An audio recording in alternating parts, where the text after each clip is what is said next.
All right, good morning. Let's go over today's trade plan.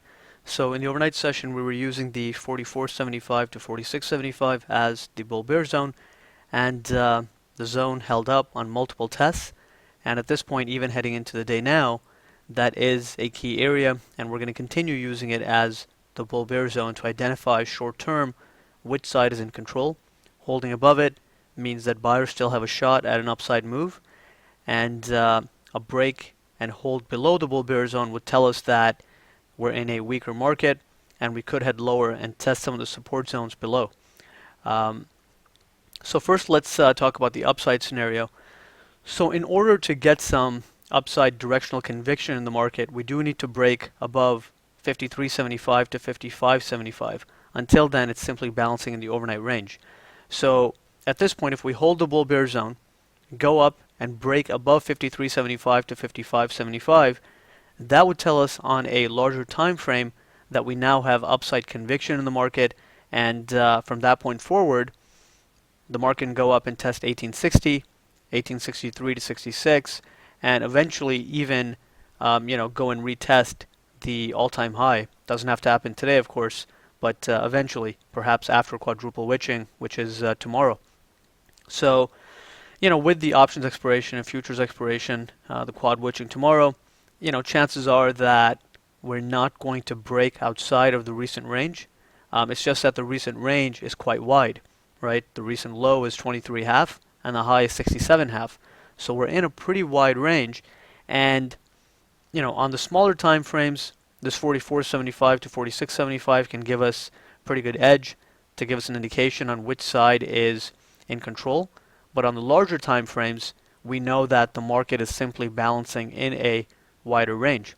And for that reason, if we get any extended moves lower or higher, we can still attract, sellers at 63 to 66 and buyers at 33 to 35 or the 29 quarter to 31 quarter.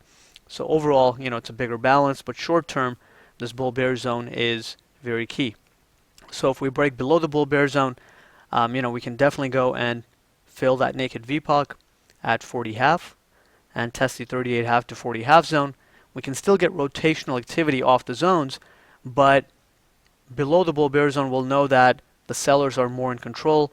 There could be some continued downside conviction in the market, and we could head lower and fill the gap at 33 and test that 33 to 35 zone before we get any decent bounce in the market, and potentially even go lower to 29 to 31. Even that would not be out of the question. So below the bull bear zone, we want to be a bit more careful on fade setups to the long side, just because the directional conviction and short-term control would be favoring sellers, and we could head a bit lower before we start rotating and putting in some better bounces in the market. Above the bull bear zone, we still want to be more focused on the long side and target a move back up to the gap fill at 52 quarter, the pre-market resistance, and then if we can take out the 53.75 to 55.75 with any kind of conviction to the upside, then we'll know that there could be a decent upside move back up to the prior VPOC, the 63 to 66 zone, and we wouldn't really expect any decent sell responses until the 63 to 66 zone is tested.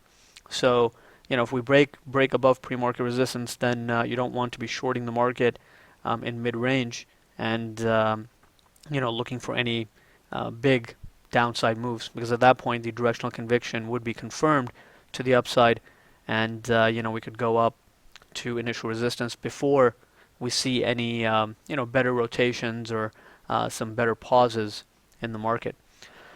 As far as the econ calendar goes, we have the Philly Fed and the existing home sales out at 9 a.m. Central, and beyond that, just keep in mind the options expiration for tomorrow. That can kind of result in keeping the S&P within the recent range and not really making big moves outside of the range. But the range is so wide right now that that's not going to be that important to focus on until we get to the edges of the range. So right now, heading into the open, we still want to be cautiously bullish on the market as long as we hold the bull bear zone, 44.75 to 46.75, and as long as that zone holds, there's still potential to go back up to pre-market resistance and initial resistance. So those would be potential upside targets as long as this area holds. If we break it, then we'll assess long setups at the support zones, but we'll also try to find spots to get on board on the short side. The only other note is that a break below the bull bear zone, you do want to see some continued momentum when that happens, and you do want to see the internals holding pretty weak levels and continuing to get weaker, because you don't want to run into a scenario where it's just a little poke or a short-term test below the zone, then we start trading above. So if we do break below 44.75 and then we start trading back above it, then you have to bring that bullish scenario back in mind. So just a word, just a note on the price action here, and just something to keep in mind, because we are trading very close to it, and a little poke below it wouldn't be like a big invalidation or anything. We want to see a high quality break below in order to consider the sellers to be in control. So you want to see a weak tick, you want to see wider range bars, some volume coming in. Those are the signs that we look for that kind of confirm that this move is not going to reverse, that it has some legs behind it and it can go a bit lower. And if that's the case, then the 33 to 35 would be in play. So those are the main ideas heading into the day. Let's see how well the buyers react at the bull bear zone. They have been holding it up all night, but the zone has been tested several times now. So and we have econ out at 9 a.m. Central, so the first 30 minutes could still be pretty mixed and continued balance. So let's just watch how well the buyers continue holding at the bull bear. That'll give us a good indication on the type of day we could get, and we'll take it from there.